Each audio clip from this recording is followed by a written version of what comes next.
আমি যা কিছু বলছি তোমাদের দুজনের ভালোর জন্য বলছি। চিন্তা হচ্ছে তোমাদের নিয়ে। এখন অনেক রাত হয়ে গেছে, তুমি একা যাবে না, আমি ছেড়ে দেবো তোমায়। বাইরে ওয়েট করো। ভাই, তুই শুধু মজা করার জন্য এসব করছিস? দেখ, ও একটা বাচ্চা মেয়ে, নতুন বয়ফ্রেন্ড বানাবে, সবকিছু ভুলে যাবে। তুই কেন এই বিষয়টা নিয়ে এত চিন্তা করছিস? ও ভুলে যাবে, ওর বাবা ভুলবে না। তুই না শুধু শুধু টেনশন করছিস, আর আমাকেও দিচ্ছিস। দিস না ভাই, যা ছেড়ে আয় ওকে।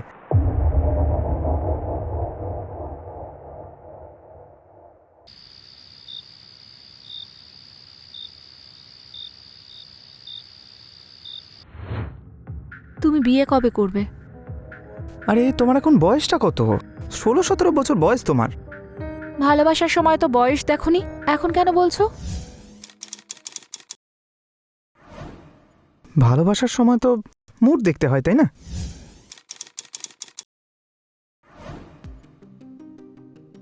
যেমন এখন আমার মুড নেই। আগে প্রশ্নের উত্তর দাও। আচ্ছা একটা কথা বলো, বিয়ের এত তাড়াহুড়ো কিসের? আমি কি কোথাও পালিয়ে যাচ্ছি? আর যদি পালিয়ে যাও? পালিয়ে গেলে ধরে রেখো। কিভাবে? এইভাবে।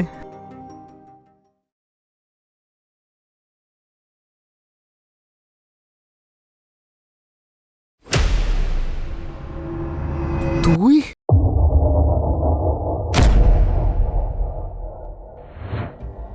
আমাদের যখনই 16-17 বছর বয়স হয়, আমাদের মধ্যে একটা চাহিদার জন্ম হয়।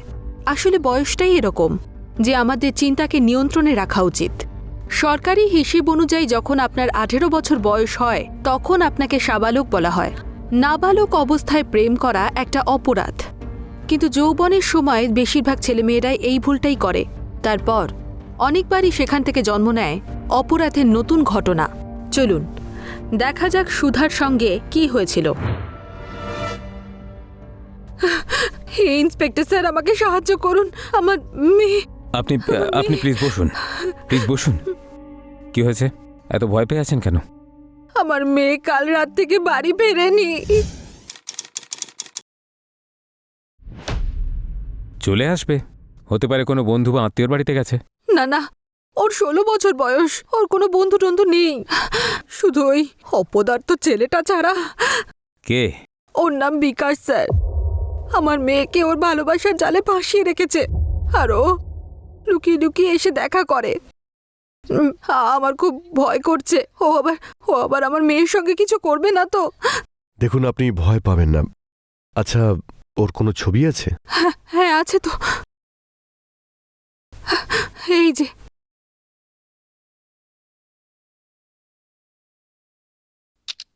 আমার মেয়ের নাম হলো সুধা। সুধা। দেখুন, আপনি চিন্তা করবেন না, আমরা ওকে ঠিক খুঁজে নেব। ওনার থেকে সব ডিটেলস নিয়ে নাও। স্যার আসুন। Thank you sir, thank you.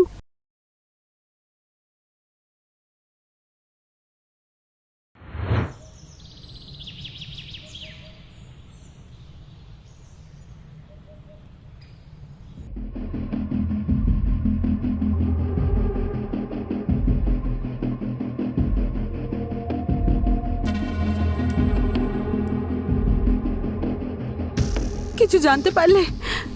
কোথায় ও? কিছু জানলে? না, ওকে কোথাও পেলাম না। কেমন বাবা তুমি? বাবা হওয়ার কোনো কর্তব্যই পালন করো না।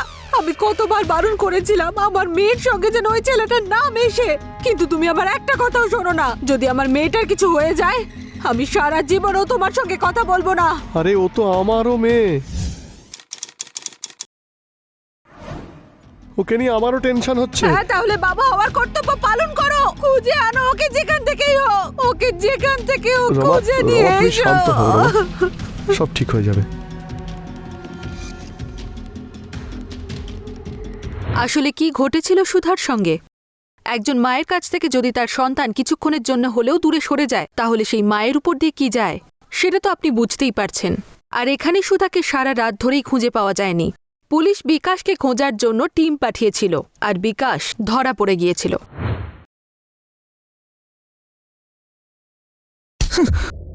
বল, সুধা কোথায়? স্যার আমি কিছু করিনি স্যার। স্যার আমাকে ছেড়ে দিন স্যার। কিছু করিসনি মানে? আমরা তো কিছু বলিনি। কি করেছিস কি তুই সুধার সঙ্গে? স্যার আমি ওকে ভালোবাসি স্যার। স্যার আমি ওকে কিছু কেন করব? তাহলে লুকিয়ে কেন ছিলে? আমি ভয় পেয়ে গেছিলাম। রিকি আমাকে ভয় দেখিয়েছিল। সুধার বাবা রিকির বাড়িতে এসেছিল, উনি ওকে খুঁজছিলেন। আর সুধার মা পুলিশের কাছে গেছিল কমপ্লেন করার জন্য। স্যার আমি কিছু বুঝতে পারিনি স্যার, আমি ভয় পেয়ে গেছিলাম স্যার। যদি তুই কিছু না করে থাকিস তাহলে ভয় পেলি কেন? স্যার কারণ ওই রাতেও আমার সঙ্গে ছিল স্যার। নাবালিকার সাথে প্রেমের সম্পর্ক তৈরি করা আইনত অপরাধ। একটা মেয়েকে প্রেমের জালে ফাঁসিয়ে ভুলভাল বুঝিয়ে ওর সঙ্গে শারীরিক সম্পর্ক তৈরি করে ওকে গায়েব করে দিলি, এটাকে তুই ভালোবাসা বলিস? স্যার আমি ভালোবাসতাম স্যার। আমি ওই দিন রিকিকে বললাম সুধাকে ড্রপ করে দিতে, কারণ ও ওর কলোনিতে থাকে স্যার। তার মানে সুধা রিকির সঙ্গে গিয়েছিল? হ্যাঁ স্যার। আর স্যার রিকি যখন সুধাকে ড্রপ করেছিল তখন ও আমাকে বলেও ছিল। এই রিকিকে ধরো, আর সুধার কলোনির আশেপাশে যদি কোনো সিসিটিভি ক্যামেরা থাকে সেগুলোর ফুটেজ বের করো। Okay sir. বিকাশ কি সত্যি কথাই বলছিল যে ও সুধাকে মারেনি, নাকি এটা ওর আর ওর বন্ধু রিকির কোনো প্ল্যান ছিল? সুধা বিকাশকে বিয়ে করতে চেয়েছিল। বিকাশ যদি কিছু না করে থাকে তাহলে ও পালালো কেন? সুধাকে কি সত্যিই রিকি বাড়িতে ড্রপ করে দিয়েছিল? এই বিষয় তো রিকি ধরা পড়ার পরেই জানা যাবে।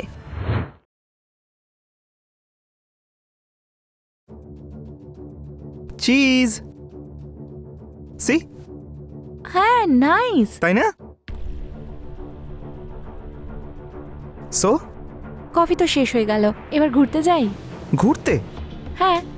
কত রোদ উঠেছে, এই মিষ্টি মুখটাতে একেবারে ট্যান পড়ে যাবে। একটা কাজ করি, রিকির ওখানে যাই। কি বারবার রিকির কাছে? আমি যাব না। আর আমি জানি তুমি ওখানে কেন যেতে চাও। যখন জানোই তাহলে তো খুবই ভালো ব্যাপার। আরে লাগছে, ছাড়ো। এত নরম তুমি? আমি না ভীষণ সেনসিটিভ। আমার বাবা না আমাকে খুব আদর দিয়ে মানুষ করেছে। হ্যাঁ হ্যাঁ, জানো আমার বাবা আমাকে রোজ হান্টার মারতো। হ্যাঁ সে তো আমি জানি। হ্যাঁ কে রে? তোর বাবা? তোকে বলেছিলাম না আমার মেয়ের সঙ্গে তুই আর দেখা করবি না, তাও তুই আমার কথা শুনিসনি। আজকের পর থেকে আমার মেয়ের আশেপাশে যদি তোকে দেখি তাহলে তোকে আমি মেরে ফেলবো। আর তুই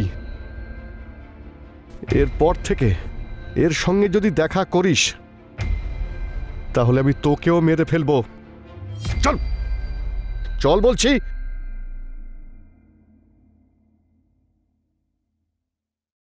ওই দিনই যদি ওই ছেলেটার নামে পুলিশে কমপ্লেন করতাম তাহলে আমার মেয়ের এই বিপদ হতোই না। ওই ছেলেটাই আমাদের মেয়েকে আমাদের কাছ থেকে কেড়ে নিয়েছে। এই ধরনের ছেলেদেরকে আমি খুব ভালো করেই জানি। শুধু আমার মেয়েটা ভালোই ভালোই ফিরে আসুক ভগবান, আমি আর কিচ্ছু চাই না। হ্যালো, কি?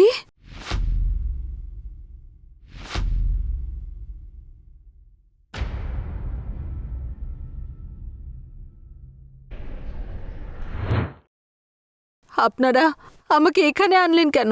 আমাদের মেয়ে সুধা কোথায়?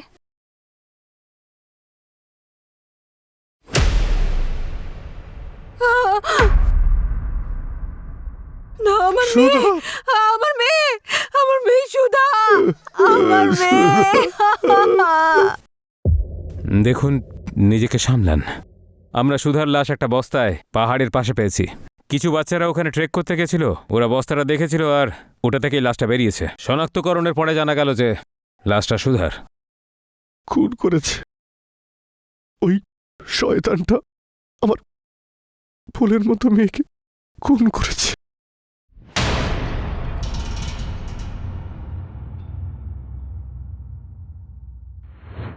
তাহলে সুধাকে কে হত্যা করেছিল? সুধাকে পাওয়া যাচ্ছিল না, সেই জন্য ওর বাবা মায়ের আশা ছিল যে ও ফিরে আসবে। কিন্তু নিজের মেয়ের মৃতদেহ দেখে সেই আশাও ওদের ভেঙে যায়। পুলিশেরা অনেক রকমভাবেই তদন্ত করেছে, কিন্তু কোনো দিক থেকেই সূত্রপাত হচ্ছিল না। তারপরই পুলিশের হাতে রিকি ধরা পড়ে। ওকে স্যার, জয় হিন্দ। স্যার, রিকিকে নিয়ে এসেছি, লকআপে আছে। চলো, এবার রিকিকে একটু জামায়াদর করা যাক। সুধাকে কেন মেরেছিস বল? স্যার স্যার আমি কিছুই করিনি স্যার, আমি তো এদের দুজনের ঝামেলায় ফেসে গেলাম। যদি তুই কিছু নাই করে থাকিস তাহলে লুকিয়েছিলি কেন? স্যার, এ মনে হয় নতুন এক গল্প শোনাবে।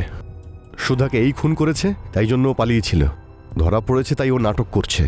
তাহলে এর কাহিনীটা একটু শুনে নেওয়া যাক। চল বলে ফেল। স্যার আমার মনে হচ্ছে সুধাকে ওর বাবাই মেরেছে স্যার। একজন বাবা তার মেয়েকে কেন মারবে? কারণ স্যার উনি সুধা আর বিকাশের রিলেশনটা নিয়ে খুব রেগেছিলেন। আর স্যার উনি তোকে প্রাণে মেরে ফেলার হুমকিও দিয়েছিলেন। আর তারপর ওরা দুজন চুপি চুপি আমার বাড়িতে চলে এসেছিল।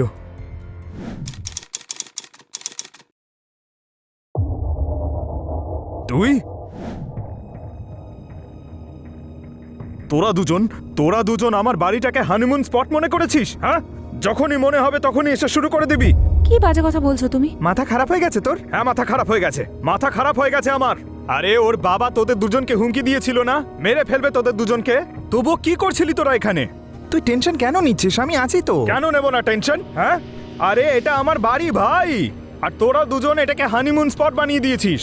আরে এই বাচ্চা মেয়েটা, এর এত প্রেমের নেশা চড়েছে যে কিছুই বুঝতে পারছে না। পড়াশোনার বয়সে এই সব করে বেড়াচ্ছে ও। এই একটু বেশি কথা বলছিস তুই। বলতে হবে আমায়, বলতে হবে ভাই। আমি বললাম না তোকে ওর বাবা তোদের দুজনকে হুমকি দিয়েছে। এখন শোন, এরপর যদি কোনো সমস্যা হয় তাহলে কে ভুগবে? তুই বল, কে ভুগবে? তুই টেনশন নিস না, আমি সবটা দেখে নেব। আরে কি টেনশন নেব না? এই তোদের দুজনের মজার চক্করে না তোরা আমাকে মারবি একদিন। দেখো আমি যাচ্ছি, ওকে বলে যেন আমার সঙ্গে ভদ্রভাবে কথা বলে। আর এটাও বলে দাও যে আমি ওর হবু বৌদি। আমার কথা মন দিয়ে শোনো, আমি যা কিছু বলছি তোমাদের দুজনের ভালোর জন্য বলছি। চিন্তা হচ্ছে তোমাদের নিয়ে। এখন অনেক রাত হয়ে গেছে, তুমি একা যাবে না, আমি ছেড়ে দেবো তোমায়। বাইরে ওয়েট করো। ভাই তুই শুধু মজা করার জন্য এসব করছিস? দেখ, ও একটা বাচ্চা মেয়ে, নতুন বয়ফ্রেন্ড বানাবে, সবকিছু ভুলে যাবে। তুই কেন এই বিষয়টা নিয়ে এত চিন্তা ও করছিস? ভুলে যাবে, ওর বাবা ভুলবে না। তুই না শুধু শুধু টেনশন করছিস, আর আমাকেও দিচ্ছিস। দিস না ভাই, যা ছেড়ে আয় ওকে।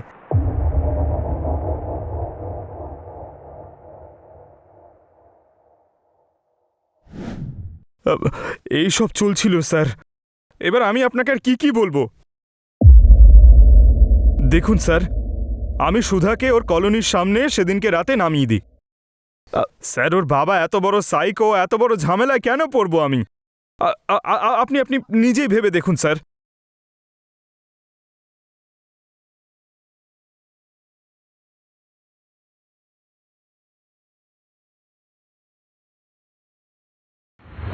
রিকি ধরা পড়ার পরে পুলিশের জিজ্ঞাসাবাদের পরে একটা নতুন অ্যাঙ্গেল থেকে কেসটাকে দেখার সুযোগ পেল তারা। তাহলে রিকি আর বিকাশ কি সত্যি সুধাকে হত্যা করেনি? তাহলে কি এই মামলা অনার কিলিং এর বিষয় হতে পারে? একজন বাবা কি তার মেয়েকে কোনো রকমভাবে হত্যা করতে পারে? আজকালকার জগতে যে সকল ঘটনা আমরা দেখতে পাচ্ছি, এটা কোনো বড় বিষয় নয় যে একজন পিতা তার মেয়েকে হত্যা করতে পারে। কারণ মানুষ যখন তার জ্ঞান হারিয়ে ফেলে তখন তারা ভালো মন্দের বিচার করতেই ভুলে যায়, এমন কিছু করে বসে যার ফলে তাকে সারা জীবন ধরে অনুশোচনা করতে হয়।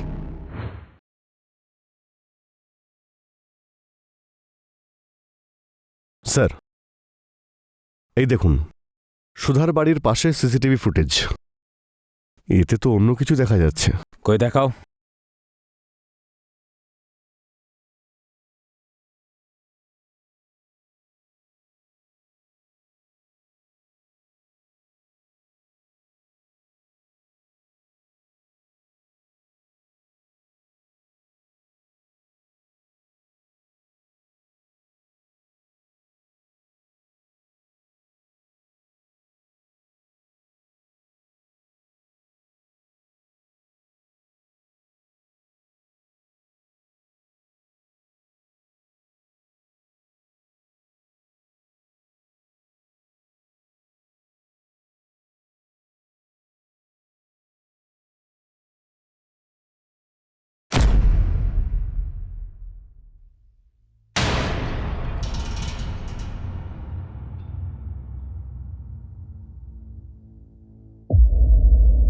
কেসটা তো একদম অন্য মোড় নিয়ে নিল। তুলে নিয়ে এসো রমাকে। স্যার, তাহলে কি একজন মা তার মেয়েকে হত্যা করতে পারে?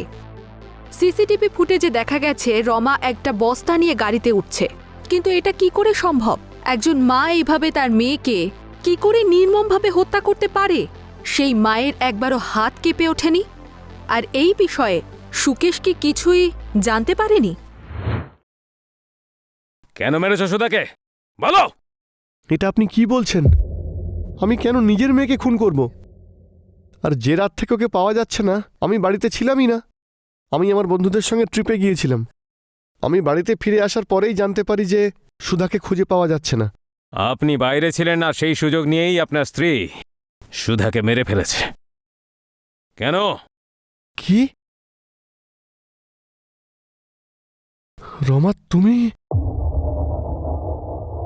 চুপ করে আছো কেন? রমা বলো, রমা বলো, এটা তুমি করেছো? বলো রমা, বলো। হ্যাঁ, আমি মেরেছি সুধাকে।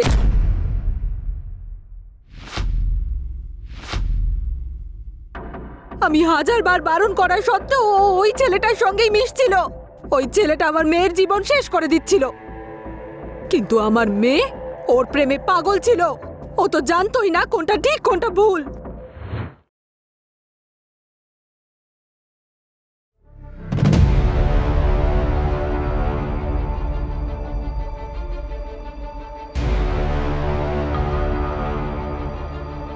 বাই। বাই।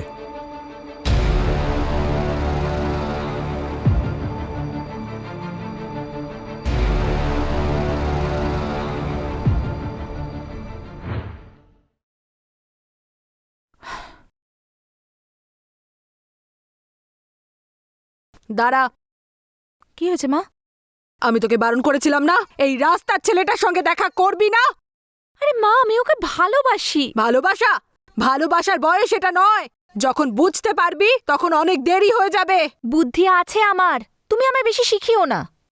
বুঝিস তুই? সবকিছু বুঝিস? কি করে এসেছিস বল? কি করে এসেছিস আরে তুই? শুয়ে এসেছি ওর সঙ্গে। প্রবলেমটা কি তোমার? আমার জীবন আমি যেভাবে ইচ্ছে বাঁচবো। ফষ্টি নষ্টি করেছিস তুই? হ্যাঁ, ওর সাথে ফষ্টি নষ্টি করেছিস তুই? হ্যাঁ, এত বড় কথা তোকে আমি।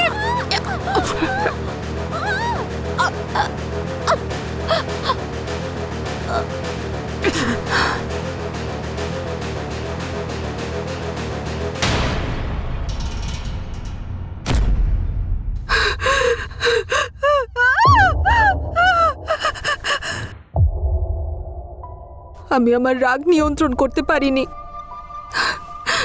না চাইতেও আমি আমার মেয়েকে মেরে ফেলেছি। আমি দেখতে পারছিলাম না যে ওর নিজের জীবনটা এইভাবে শেষ করে ফেলছে। তাই আইন নিজের হাতে নিয়ে নিলেন? আপনি তো ওর কাউন্সেলিংও করাতে পারতেন। অপরাধ যে ভাবনা থেকেই করা হোক না কেন, তা অপরাধী হয়। এবার পচো জেলের মধ্যে।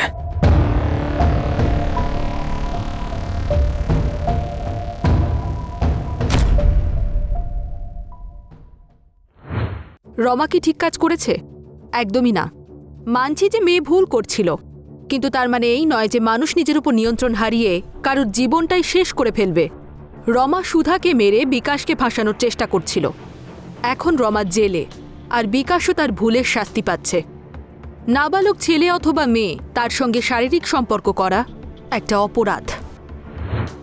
আমি রানী চ্যাটার্জি এখন আপনাদের থেকে বিদায় নিচ্ছি। আবার দেখা হবে ক্রাইম চক্রের একটা নতুন এপিসোডে নতুন ঘটনার সঙ্গে। সতর্ক থাকুন আর দেখতে থাকুন ক্রাইম চক্র। জয় হিন্দ।